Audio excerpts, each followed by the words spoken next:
yesterday I watched a video of the Emir of Kano crying because a woman lost her child because she couldn't afford $5.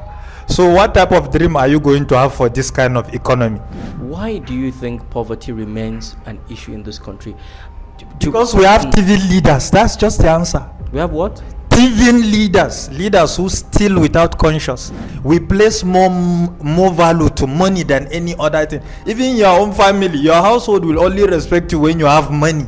It is the basic reality. There are a lot of public officials who complain harassment from their own wives because they refuse to steal public money.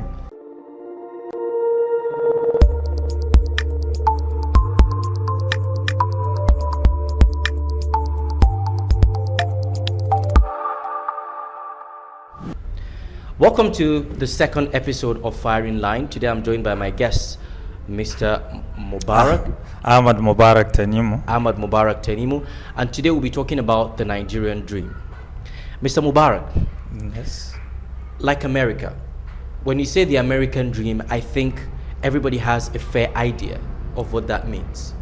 Tenets of freedom, democracy, and all of that. Yes. Ability to earn a lot of money, living in the largest economy in the 21st century. Do you think from the inception of this country there was such a thing as a Nigerian dream?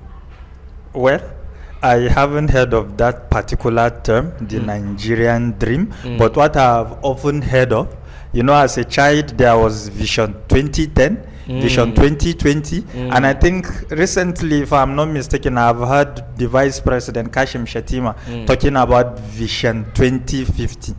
Okay. 2050, that's about roughly 25 years from now. So what are the destiny of the vision? Most of these visions, they keep repeating the same targets. Let me use that word, target, which is maybe access to food, access to education, like removal of people from poverty and all that. I think these are most of the things that Nigerian visions. I don't think we have dreams in Nigeria. What I've heard of is vision. But So the Nigerian vision that we are still talking about is about how can every household have a food on their table, which is unfortunate. Do you think that's a lowly objective for us to have? It's not about a lowly objective. If we have objective beyond this, it will be utter madness. Because how can you be talking about freedom, this and that, like the American dream, when like yesterday I watched a video of the Emir of Kano crying because a woman lost her child because she couldn't afford $5. So what type of dream are you going to have for this kind of economy? If not to talk about to afford food and health and other basic things. These are the things that we have been grappled with in Nigeria. Why do you think poverty remains an issue in this country? Because we have TV leaders. That's just the answer. We have what? TV leaders who steal without conscience. Leaders who steal the future. Leaders who steal something that they don't even need, or even their great grandkids will not need. These are the things. Do you think it's only leaders that steal? Well, those things don't come out of a vacuum. Like I train as an economist, and I believe for every system, not just every system to thrive, there must be some incentive sustaining them. Like in Nigeria, if you try to be we don't even have a system or institution that even encourage honesty. A lecturer that insists that all students must be graded according to their score is a wicked lecturer. A police officer or a road safety officer that say you must have all your documents or you must abide by the law, he's a wicked somebody. So we are not even ready for a just and good society. It's very interesting that you said this. I've been thinking about this for some time, and there's a question that's been burning in my mind. You see, Nigeria was under the clutches of colonialism for a better part of its history.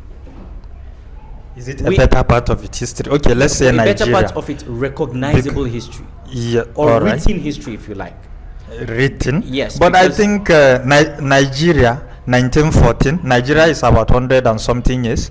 The Sokoto Caliphate is older than Nigeria, and everything about the history is well written and recorded. Yeah, but during those times, there were separate empires. The Oyo Empire was separate, the Sokoto Caliphate was separate.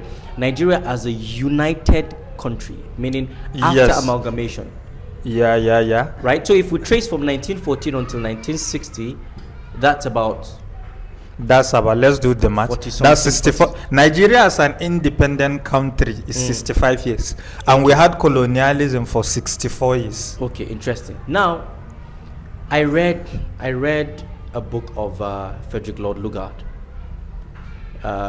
He called it The Dual Mandate, where he talked about his experience in Uganda and talked about his experience in Nigeria. Basically, he was talking about Africans generally, right? Now, he mentioned something very interesting, which is why I want to ask you this question. He said, the Africans are like school boys, school children. They imitate a lot. They imitate. They tend to dress like their colonial masters. They try to speak like them. They try to embody their ethics, their ethos. Now, if truly we imitate, why did we not imitate the values that the British stood for? Values such as integrity, like you mentioned, standing up for what is right. Where exactly did this whole issue of corruption begin? What part of our history? Because if you look back at from independence, we had a civil war just barely 7 years after independence. So where exactly did the corruption got into this country that it has always been unsolvable? I don't believe in Lord Lugard first and foremost to say Africans are like stupid kids who like to imitate. No, at some point even the Europeans have imitated the Arabs.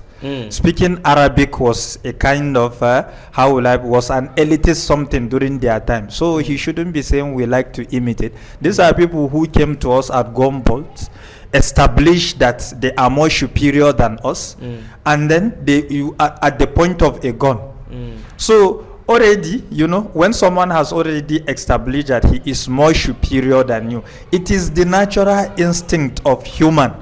Every ambitious human always strive to arrive at what is more superior than his current condition.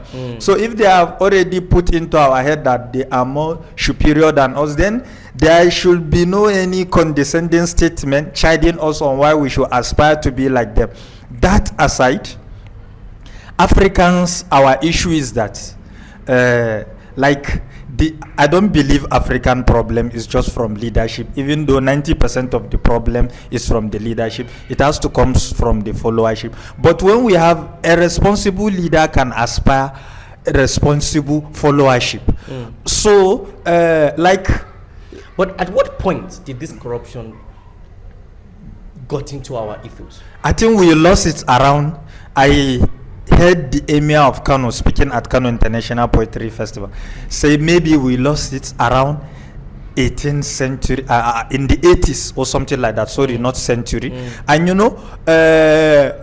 there is the emir used to have an argument when he was a columnist before banking and other responsibility took him away from us as a writer. He used to argue that the least corrupt Nigerians were the Fulanis. And his argument, because of the Pulaku culture of Fulani people. There is this Pulaku culture of Fulani. Okay, something about being honor. When you attach some things to your honor. Like, okay, if you steal, this thing is going to debase me. This is going to take away my honor. So I think the major problem, Africans have become people without honor. And that is why we are here. Even the Fulanis that the emir used to argue in their favor, that they had the culture of Pulaku, that the most honest Nigerians in public spaces used to be them, citing the likes of the late Muhammadu Buhari and other Fulani people. But Dasuki Sambo, I think he was Fulani, right? That's why I said even the emir can no longer pronounce such argument that he held about 20-something years ago, that the Fulanis have Pulaku culture, that's why they don't steal. What I'm saying is that Africans, we misbehave because we don't attach value to our honor. We don't even value integrity. We place more value to money than any other thing. Even your own family, your household will only respect you when you have money. It is it is the basic reality. There are a lot of public officials who complain harassment from their own wives because they refuse to steal public money. So even the issue is a lot complicated. So it's about us losing our honor. We lost our honor, and that's why we don't find it utterly shameful that the colonial masters connected the country from north to south. If I want to go to Lagos from Kano during colonialism, I will go to the train station and go. Now I cannot even go to our capital Abuja from Kano on train.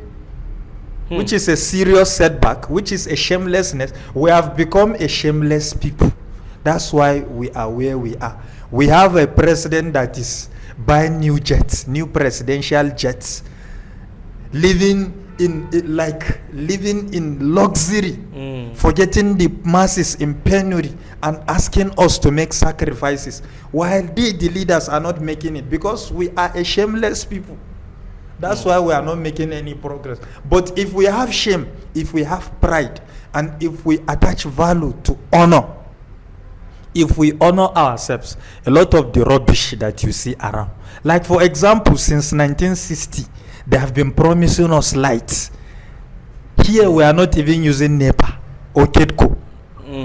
We are using alternative source of energy, solar. So look at the country, a country that cannot provide something as basic as water, as light to its citizen, that a mother will lose her daughter because she doesn't have $5. This is the country that we are. We are talking about Nigerian dream. What dream? Even the vision that they keep mentioning, they cannot even jealously do it with pride, execute such things. They just make pronouncement, and during campaigns and election they give handout and people vote them back to power, and they continue thieving and stealing. This is why we are. Just stop the stealing. We will prosper. So the Nigerian dream does not exist, and the vision has not been actualized. The vision has not been actualized, and the country, a lot of young men don't even see their future in this country. They see their future elsewhere. For example, they say we should go to school. You go to school, but at the end of your graduation, unemployment is assured. That's the major assurance that you have. You are not going to be employed unless you have an uncle elsewhere with long leg. This is the kind of country that we have. So how can you aspire any reasonable dream in your country?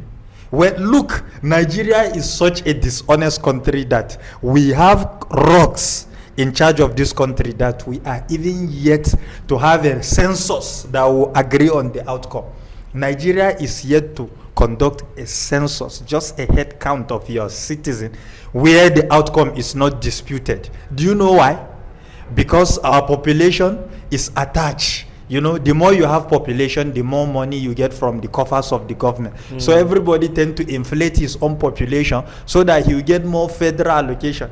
These are the kind of people that they cannot even honestly tell you your own numbers. Nigeria is a country. I was reading in Uwem Akban, New York, my village, a very funny argument that Nigeria does. We say we don't even know the number of ethnic groups in Nigeria. This is a very long topic. I will continue in the next episode, inshallah. Thank you.